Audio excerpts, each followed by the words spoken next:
Hi, it's Wednesday. It's 3 o'clock. Welcome to Together Unlocked, brought to you by Together 2012. We're a community interest company based in the main Paralympic 2012 host borough of Newham. We're run by disabled artists. I'm one of them. I'm Ju Gosling, also known as Ju90, and I'm artistic director of Together 2012.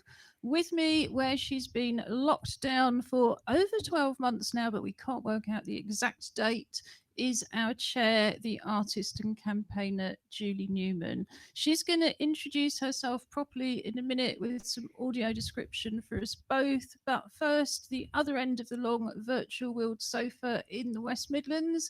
Let's have some introduction and audio description from the guys. I think we need our sofa to be a bit longer today because for some reason we've lost half for Josh. Or shorter, one of the two. Anyway, so good afternoon from Sutton Coldfield in the West Midlands.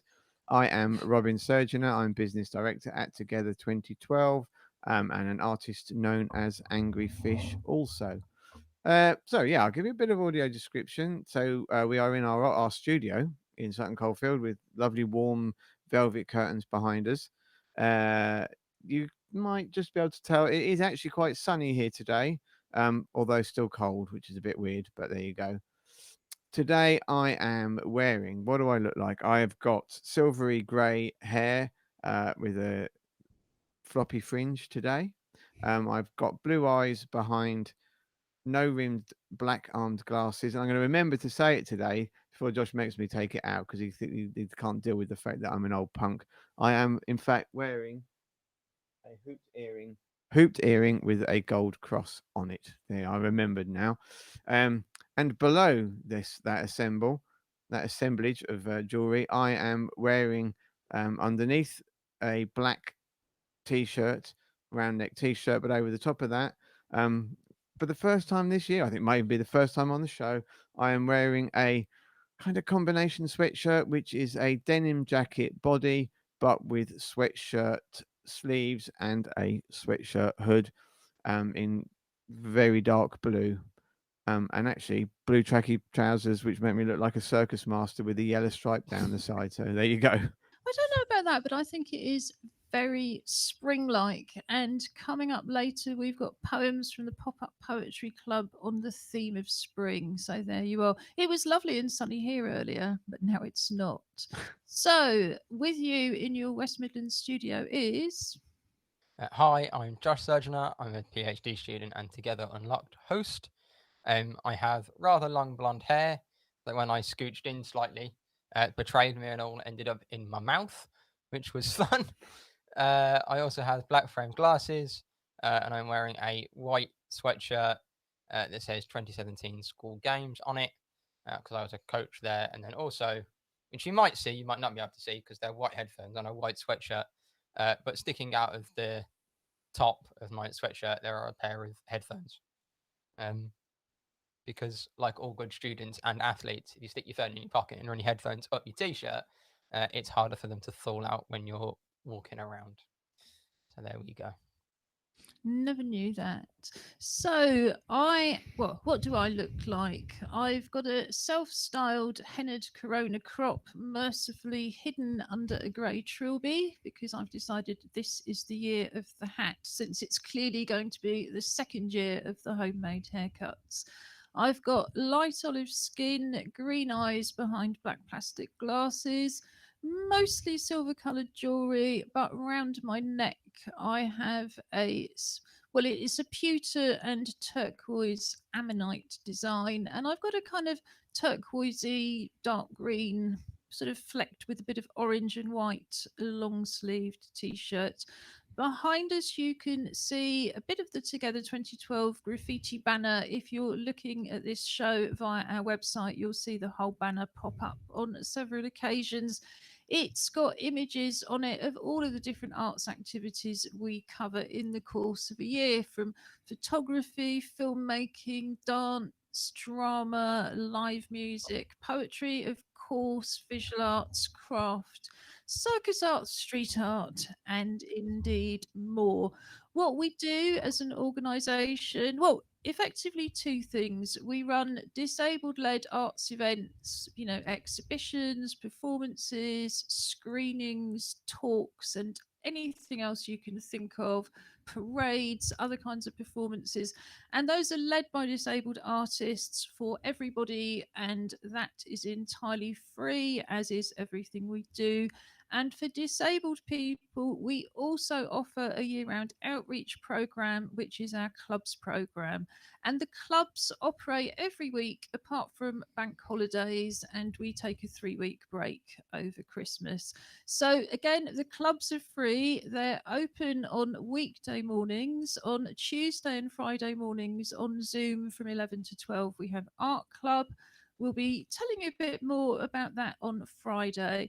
On a Wednesday morning, we have the Pop Up Poetry Club, and we're going to tell you more about that in a little bit. And on Mondays, once a month, we have a screen dance club, which we talked a bit about on Monday. And we also have a photographers and filmmakers club. And finally, just to flag up on the clubs, we have a professional development club. If you're a professional, semi professional student, or just an aspiring disabled artist, get in touch. We can give you one-to-one support with career development. And in a minute, I'm going to pop up our address on the bottom of the screen, but info@Together 2012 will always find us, and all of our contact information is on our website, www.together2012.org.uk. I'm going to leave out the audio description of the teddy bear for now and say we will come back to that with the Clockwork Paralimpics after 3:30. So finally, Julie, who are you? What do you look like? Hi, I'm Julie Newman. I look a bit like a layabout today, I think. I thought artist, darling. Oh, yes, artist. artist. I look like an artist, that's for sure. I have my much loved green knitted beanie on the top with a little crocheted bouquet on the side. I have dark rimmed glasses. I have orange, sort of goldy, silvery hair sticking out from underneath my beanie. And a bit like Josh, I just hate it when that long hair gets in your mouth and you're just not used to it. And you think, tuh, tuh, that's horrible. And yet I offer to take the dog's clippers to her hair just like I do mine, and she says no. Thankless. Yeah. Dad keeps offering to cut mine, and I keep very kind of reassuring no, and there's no kind of thought. There's no 50-50. It's a hard no. It's probably the same, Julie. I'm right there with you, Josh. Yeah. You and me, we form an alliance on this one. I have my best green shirt on over a long sleeved grey t-shirt at the moment. Well, I think you look very artist-like. It's a shame your studio's just down the road and you've not been allowed to go there for a year, but still. Oh yes. Now, what I was going to say to you is I have identified the start of our own personal lockdown, which was the 12th of March last year. You anticipated the nation by a week. As did What? Josh, in fact. Yeah. What yeah. can we say? This is why we are bringing you together unlocked now. And I just want to announce, so you dear viewers hear it first, in a week's time, that's going to be the very last episode of Together Unlocked. It will be our last episode before Easter, but we will be back with a new weekly show on Fridays called Something for the Weekend. Our funding runs out as the official lockdown comes to an end on the 29th of April, but from now on we will be doing our best to just continue to bring you a live stream anyway. We don't really expect vaccination to make a huge difference to our lives for another 12 months on account of the fact that infection rates are still so high. Variants are coming. There is a very difficult winter ahead forecast with respiratory infections and flu epidemics. So we will be continuing online and based at home for the vast majority of the following year. So, like I say, you've got another week to continue watching Together Unlocked. And then we'll be back after Easter with all of the best bits rolled into one show, something for the weekend. But I know, Robin, you can't wait till the weekend. You've got something to tell us about Drake Music Project. Absolutely, yeah. So this is something for Thursday, in fact, as in tomorrow. So Drake Music is an arts organization, a music organization that's been around for a couple of decades at least. I mean, it may be much longer than that. I mean, I first did some work with them, yeah, probably approaching 20 years ago. I'm actually training their trainers from the equality side of it and inclusion. But essentially, Drake Music is a project that creates and delivers participative music opportunities for disabled people. As a very, very broad description of what it considers disabled people to be, very much like our own. Probably slightly tighter. I don't know. I don't want to, make promises on their behalf, but they do. They do a huge amount of work in using electronic music equipment as the basis for being able to deliver workshops that almost everybody can take part in some way. Lots of adaptive equipment. They have access to one-handed instruments, for example, as well. Lots of things that, for example, you can operate by blowing or using your mouth to make them work. Kits that are operated by feet where they would normally be operated by hands, all kinds of stuff like that. And they run courses and kind of ongoing ensembles, I guess, really kind of projects so they run them as both kind of like term timey schedules in lots and lots of different places. And then they also have specific projects. I know, for example, they did a big project with Birmingham Philharmonic Orchestra. No, CBO, yeah, Symphony Orchestra, isn't it? A few years ago, where they brought in musicians from the orchestra to collaborate and then perform with members of the Drake Music Project. So And what then are you doing tomorrow? so tomorrow, so they over the last recent months, year or so, they actually offered a number of commissions for artists to kind of development opportunities for artists to hone some skills and then with creative time involved within that. And then tomorrow at 2:30 they have a listening party called New Currents, which is quite interesting. And what they're doing is they are showcasing, I think, four of the all, I guess, all of the commissionees, and I think it's four who've been working on this year's commissions, and they will be introducing them as artists at the and what they've created. So there's a listening party from 2:30 till 4. And then linked to that, there is an industry kind of webinar following that, and then a live event later in the evening. Again, I will forward the information on this so it can be in the highlights and links page Yeah, later on. I was just going to flag that up. So on our website, under the main Together Unlocked TV page, there's a linked page. It's also in the pull down menu for Together Unlocked TV called Highlights and Links. So we'll put links to everything with more information that we do today. We'll also be putting any poems, videos, and photos up. So that's the Together Unlocked TV page on www.together2012.org.uk. We'll have all of those details.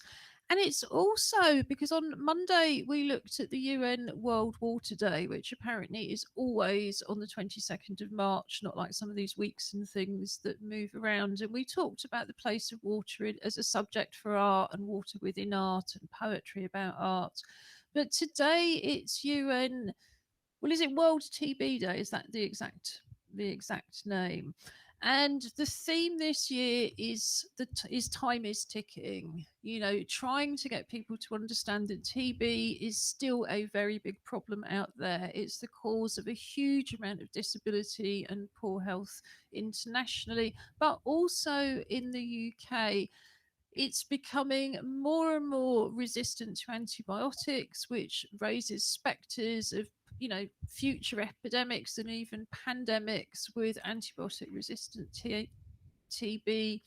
There's a lot of TB, relatively speaking, for the UK in East London. So it's always been a local issue. And of course, things like spitting, all these things can spread it. People aren't so aware. So yeah, I think this time is ticking theme, they also wanted to point out that the fight against TB has been set back years by COVID-19 because so much has been redirected, from vaccination programs to healthcare workers, has all been redirected towards the pandemic. And I mean, Julie, we were talking earlier, weren't we? And as I said, often in the UK, we think of TB as being a historic issue, and we don't appreciate how much it affects families in other parts of the world today.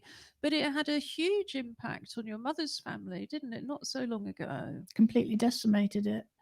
TB historically is a disease. Well, actually, currently as well, is a disease which is linked to poverty and overcrowding. So you often find it in jails, for example, or refuges, or places where immigrants are held. My family was hit. My grandmother died of it in the late 30s, and her daughter, my mum's sister, my aunt, also died of it age 17. My grandfather also died of a lung disease, pleurisy, but it was never diagnosed as TB. But you grow up in that sort of family. You grow up with an awareness that TB is a killer. And your mother lost her mother as a child, didn't she? Yeah, my because of mum was TB? 10. Yeah, and she was one of 5. And she also lost her dad quite well, I think slightly before she lost her mum. So great granny came over from Dublin and looked after everybody. But I mean, the bottom line is that this is a preventable disease. It's possible to immunize against it. Public health is always so low down on the list of priorities for allocation of money. And the World Health Organization has taken this very, very seriously, particularly over the last year, and making sure that the figures of the current deaths and infections is available, because internationally, everybody has to look again at public health and the remit for public health. And I know today there was an announcement from this government in this country about somebody who's going to be sort of heading up a new public health awareness.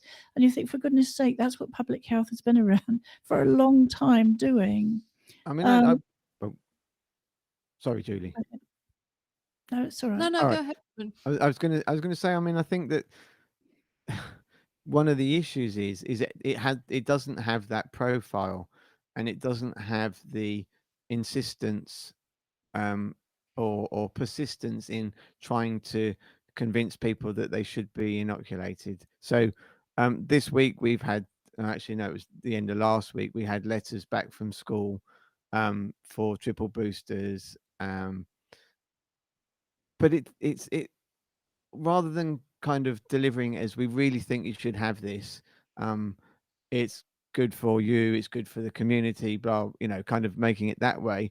It focuses on, of course, this is a choice. It's you, we can't make you have it, and no, they can't. And there we should have freedoms. But if they, the way that it's almost like, well, have it and it'll be great, or don't, and because that's a choice. And I think that we need to change that Oh reflection. yes, because it's about understanding what you're choosing, and it's just like COVID-19. You know, there's going to be generations now who go, "Oh yes, my mum was a child. They lost their elder sister. They lost their parents. They lost their grandfather to COVID-19, but that is also TB." So we'll leave it there. But we really wanted to raise awareness. I mean, I haven't seen World TB Day getting the profile today that it should have done. And at the same time, I've seen these horrible headlines about the success of vaccination being due to greed and capitalism. And I'm thinking, I've never met a rich scientist or a rich health worker, and yet the success of the vaccination program has been down to them. So, thank you again, scientists and health workers. I'm afraid, capitalists, you really had absolutely nothing to do with it apart from possibly now messing up the supply chain. So, moving swiftly on, thank goodness spring has arrived, and that is the subject of today's pop up poetry club. So, Julie, tell us a bit for anybody who's new to the pop up poetry club how it operates. The pop-up poetry club happens every Wednesday morning at 10:30. We have an engagement support worker, Noel, who calls people in advance, and we provide telephone calls for free, so nobody has to worry about paying for their own calls. And so, effectively, what happens is that Noel has been given your name, or you give him your name, and he phones you. You wait at 10:30. We all start. The session is led by Alison Marchant, international artist, who sets the theme for each week. Each week, it's a different theme. There's a core group of between 10 and 12, effectively, who are participating. And so the first half of the session is taken up with people reading out poems that they've found or written that are linked into the theme in some way, if possible. Otherwise, things that have caught their interest in the week. And then at 11 o'clock, we all finish the phone call and go off and write or finish poems that others have started, that perhaps some of us have started on the theme. So today's theme was spring. Brilliant. Could we hear yours first? You could, yeah, for sure. Spring. Step softly into the morn of spring. Don't rush or tread without thought. The grass is green, and buds will bring the flowers that follow, but 'twill be for naught if the plants are trampled underfoot. The days are longer, once dark, now light. The songs of hungry sparrows wake the dawn, and shadows flee the shortening nights. Now be still and listen, the harsh winds have gone, and the world awakens from the winter sleep. Pause a while, let the gentle hand of Mother Earth work her magic. The lambs will start their joyful dance, their world is complete, warm and happy, full of mirth as they hop and skip, every step and prance a testament to their love of life. Don't rush the summer heat to come so fast. Stop a while and relish the fresher morn. The buds so fragile will strengthen, and at last our world will fill with colours deep and born from the chill cold earth below. Oh, thank you, Julie. We say the same thing every week, don't we? We don't know how you managed to write it, let alone in the time. This is a short poem from Dawn Barber called Sing to Spring. It's spring, let's all sing. Daffodils and blossom, the sun shining on us, and people smiling more on their faces. The sky is lovely and blue. I love the summer, it gives me more hope and joy to face the world. I hope our summer will be a beautiful one that gives love to everyone. Thank you, Dawn. And of course, that's the thing, isn't it? You see the first bit of spring and you instantly also see the summer coming. I think you've got quite a dark poem there from Angus Mackenzie Davey, haven't you, Robin?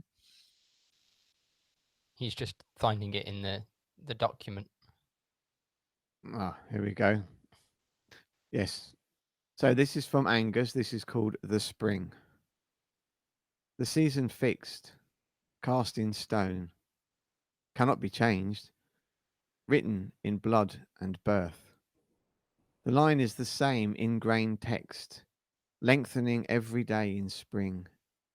The odds are on you breaking down, not escaping the door set as a trap. The abyss that waits beneath your feet sits grinning, waiting for you to fall. I kind of like that balance because I think most of the rest are probably quite happy ones. Julie, you've got one from Alison Marchant, who is our club's programme leader. All of our team, including ourselves, are part-time, so we're also able to continue with our own artistic practice, which is how Alison can be an international artist and also our club's programme leader. Alison wrote Spring. Cherry blossoms are shedding their petals, strewing the path as if for a wedding. The hazel blooms in a thread of crimson hue. Whitethorn leaf appears in view.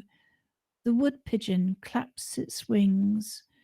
Primroses burn yellow. Under old trees are the shadows of young leaves. The budding twigs spread out like small fans. Oh, thank you, Julie. And I've got one next from Crystal Peasy, which is called The Spring.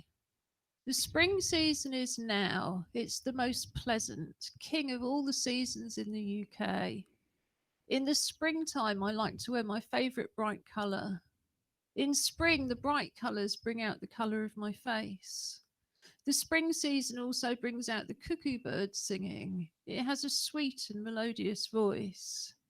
The people start to wear bright clothes after the long period of the winter season. In spring, there's beauty all around. It makes the mind creative and gives the body energy to start new work with full confidence. And thank you for that, Crystal. And I think that's very true. There's nothing like a lovely, bright, sunny morning, as I thought at 7:30 when the dog woke me up. And then, like you say, it became kind of completely dark and miserable by about 11 o'clock. You have one, don't you, Josh, from Blake Jarrett Gibbons? I do indeed, and this is called the spring season. Sorry, right. Grass is growing again. Trees are starting to show leaves as the daylight hours increase again. You could say things are springing into life when the nature is starting to show all her colours.